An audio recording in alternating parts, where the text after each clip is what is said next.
Happening, folks. Director Michael Mohan has brought us the newest religious horror film with 2024's Immaculate. It stars Sydney Sweeney, who also produced the movie, and despite a healthy dose of hype leading up to the movie's recent release, it didn't exactly blow the doors off the church as far as the critics were concerned. But despite an abundance of mediocre reviews, there seems to be a vagueness around what's actually wrong with the movie. So today I'm going to break my recap down into 3 acts so we can focus specifically on whether or not Immaculate is getting the basics right in terms of storytelling. And that way, instead of just wagging our fingers at the film at the end of the recap and judging it good or bad, we'll have a fairly good idea as to what is actually wrong with it. Hallelujah. The movie opens with a young nun saying her prayers, right before a bold attempt to escape her convent. When she doesn't make it, the nuns break her leg and bury her alive. This brief prologue shows us things inside the convent are not what we'd expect them to be. And we also know we're definitely about to watch a horror movie. And then we meet Cecilia, and a stolen glimpse of her suitcase tells us she's a Michigander who's just arrived in Italy. She's there to take her vows as a nun. When the customs officer points out her ticket is one way, we also know she's planning on staying a while.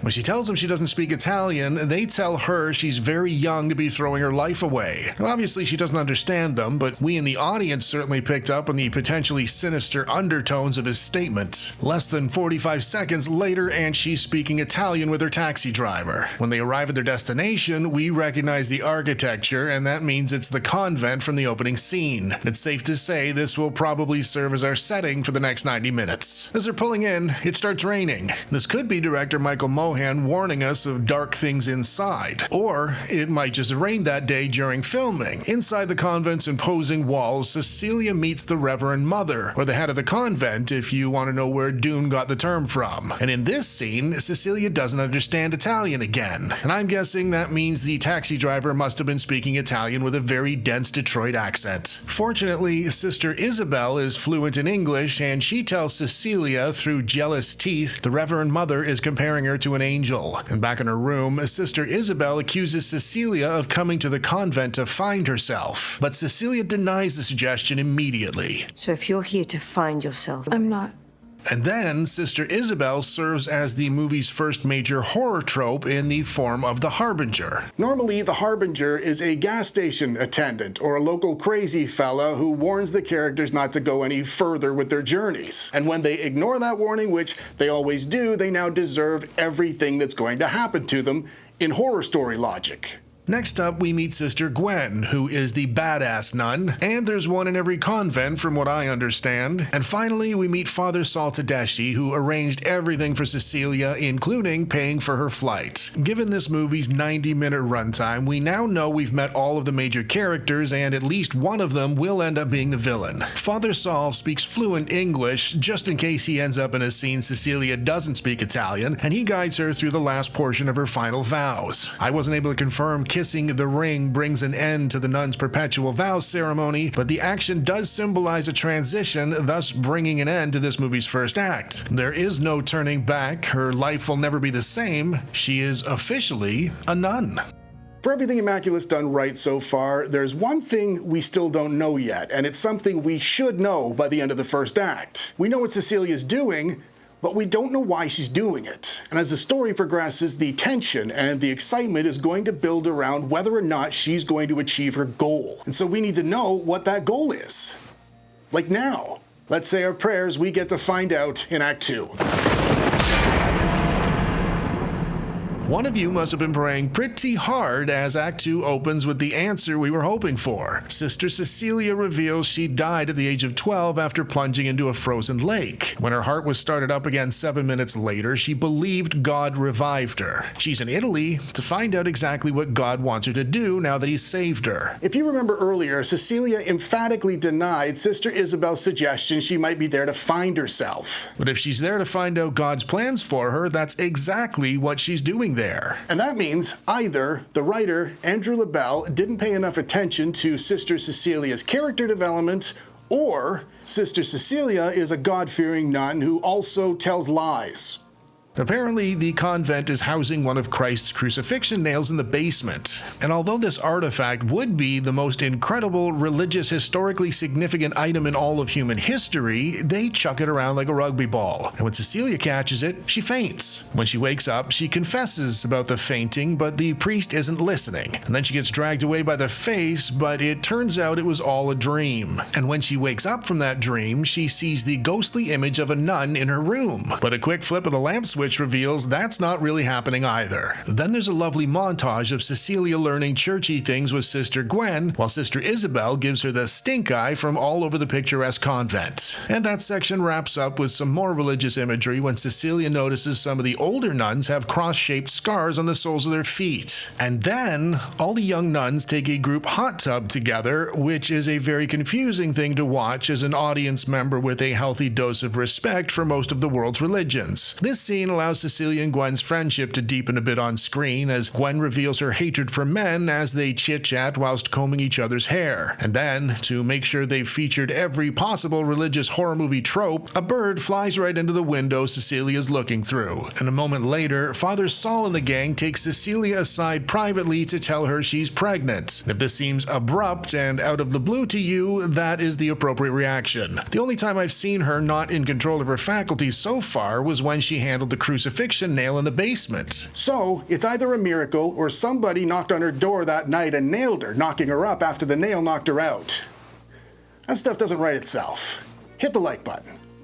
So they dress her up like the Virgin Mary, and it's a good thing they had such an outfit on hand just in case somebody Immaculate Conception the hell out of her the way they just did. Everywhere she goes within the convent, she is treated like a deity. And some of the nuns have even gained the ability to tell her how amazing they think she is in English. And that is absolutely miraculous given the place is full of elderly nuns who've never left the convent, never mind Italy. And of course, Sister Isabel hates Cecilia's new motherly condition as much as she hates the adoration she's receiving for it, so she attacks her in the nun hot tub and she tries drowning her and tells her it was meant to be her instead of Cecilia. And the director's coin toss at the start of this scene must have landed on heads because Cecilia fully understands everything Isabel shouted at her in Italian. Naturally, the incident shakes Cecilia up, but what she finds more disturbing is everyone else's lack of concern. After coughing up one of her own molars, she asks to be taken to the hospital. Father Saul denies her request, and this marks the point in the story Cecilia finally becomes suspicious. Shortly after the bust-up, Sister Isabel throws herself from the rooftop, and even though the fall has somehow separated her from her face, Sister Cecilia's only able to do the one facial expression she's been doing the entire movie. Understandably, the stress of the environment starts getting to everybody, with the exception of Cecilia if her expression is any indicator, and when her best pal Sister Gwen tries questioning what the hell's going on, she's dragged off into the basement to have her tongue cut out. Then we watch Cecilia sneaking around the convent in the dark for what feels like the 10th time in this second act, and while the actual procedure is being carried out, Cecilia's face is still doing this. Then one of the adoring, adorable, senile, elderly nuns sneaks up behind Cecilia, and when Cecilia tells her they need to get out of the convent immediately, the sweet old lady turns sour and tells her she's never leaving the convent. And she tells her in English, meaning she speaks English now as well. And in the name of giving this film the benefit of the doubt, we are going to conclude this poor woman's senility is so advanced she's forgotten she's Italian. And that brings us nicely to the midpoint when a main character should decide they've had enough and it's time to start fighting back. As this second act progresses, we should be watching Cecilia struggle against whatever obstacles writer Andrew LaBelle has put between her and her story goal. But as far as I can see, beyond her apparent chumminess with Sister Gwen, Cecilia hasn't changed or grown at all. It feels like she's floating through this story while things go on around her. And I have a feeling I know why. We're trying to figure out whether or not Immaculate gets the basics right, and it does not get more basic than the main character's story goal. A good story goal has to be relevant to the character, and pursuing the goal has to be so challenging it creates tension. You and I in the audience have to find their goal compelling enough to want to keep watching them pursue it, and perhaps most importantly, it needs to be clearly defined. Now, pay attention folks, this bit's important. Cecilia drowned at a very young age. When she came back to life, she believed God revived her. And so her story goal, which also happens to be her life goal, is to find out exactly what God has planned for her. And if you boil that right down to the basics, that means Immaculate is asking you and I in the audience to focus on Sister Cecilia while she waits for something to happen. And I'm willing to bet you would probably agree with me, that's a little vague. Without any other option, she pulls a fast one and covers herself in the blood of one of the chickens, so they have to take her to the hospital. And although the only incremental change we've seen in Cecilia leading up to now has been her newfound ability to kill a chicken, she did get proactive at the right point in the story. However, on their way to the hospital, one of the nuns figures out what she's done and she calls Father Saul on his cell phone. Speaking of vague, and in the name of full transparency, I thought this movie was set 50 or 60 years ago, right up until I saw his cell phone. And I was paying attention. I have to. I'm recapping the movie for you on YouTube. Despite lacking excitement so far, they have done a good job building tension in the second act. Cecilia's pregnancy acts as a nifty little ticking clock. It operates on a subconscious level. Eventually, the child is going to be born, and we don't need a clock to know that. She's dragged back to the convent, literally kicking and screaming, and after Mother Superior's washed away the chicken blood, Father Saul gives us the explanation we've been waiting for, but definitely not expecting. The crucifixion nail contains Jesus Christ's DNA. And as Father Saul Goodman wheels Cecilia past dozens of jars of failed attempts to literally resurrect the Son of God, an event I can barely fathom as a fictional event in this movie, Cecilia's face is still unaffected. Jesus wept, and I'm starting to understand why. They brand both of her feet and send her back to her room where everybody is now speaking English. Then the good doctor leaves Mother Superior alone with Cecilia, which is perfect given it's the point in the story Cecilia needs to decide whether she's going to fight back or flake out. And when Cecilia's bulky bedside crucifix connects ironically with Mother Superior's noggin, we have a pretty good idea which decision she's made. And much like kissing the ring, this final act of defiance brings the second act to a close. There's no turning back here either, and killing Mother Superior designates everyone in the church Cecilia's mortal enemy. And now let's find out if they can miraculously wrap everything up before the end of the third act, or if this movie is going to leave us all stuck in limbo. Now, obviously, the third act brings the story to an end, but if it's going to be a great ending, a few things need to happen.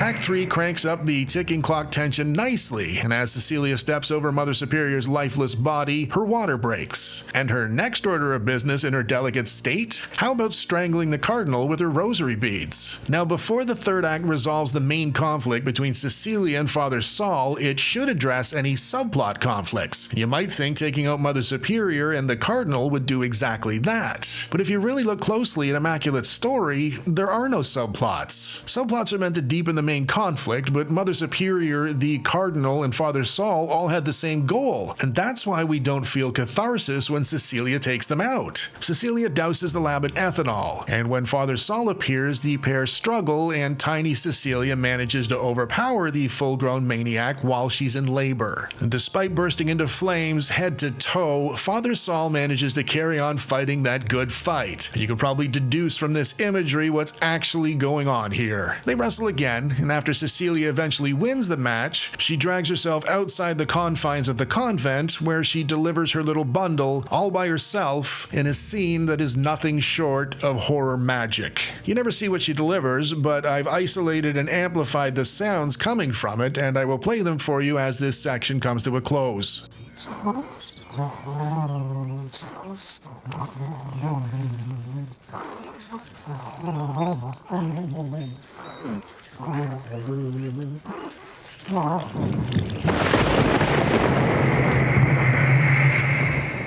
In my opinion, Immaculate didn't do as well as it could have for a few reasons. Firstly, there were pacing issues because they missed a couple of story beats, and when that happens, things will inevitably feel off. It's not a difficult thing to fix, you just need to grab a story structure book. There are literally thousands of them, and they are cheap. The next issue was the language barrier, which was wildly inconsistent. You never knew if she understood what people were saying or not. This also has a simple fix, just fully commit to her not understanding any of of it for the entire movie. A language barrier is a gift for cranking up the tension in a very natural and believable way, especially in this story. Also, for a supposed horror movie, I didn't find any of it scary, and that's probably because every attempt they made to create a scare came from an old, tired, predictable trope. And in 2024, that's just not acceptable. With the exception of the ending, there was nothing original or memorable in this movie. There was also a lack of realism, not in a supernatural sense, but in having a heavily pregnant, tiny young girl physically dominating anybody. This comes with another simple fix: make it hard for her to succeed physically, full stop. There's no point weighing her down with pregnancy if she can easily carry the load. And finally, as I mentioned, the story itself was flawed fundamentally. You can't expect an audience to watch a main character wait for things to happen for 90 minutes, no matter what they look like. Feel free to let me know whether you agree or disagree with my thoughts on Immaculate today. Also, feel free to comment on the format of today's recap. As always, thank you very much for watching, and until next time, folks.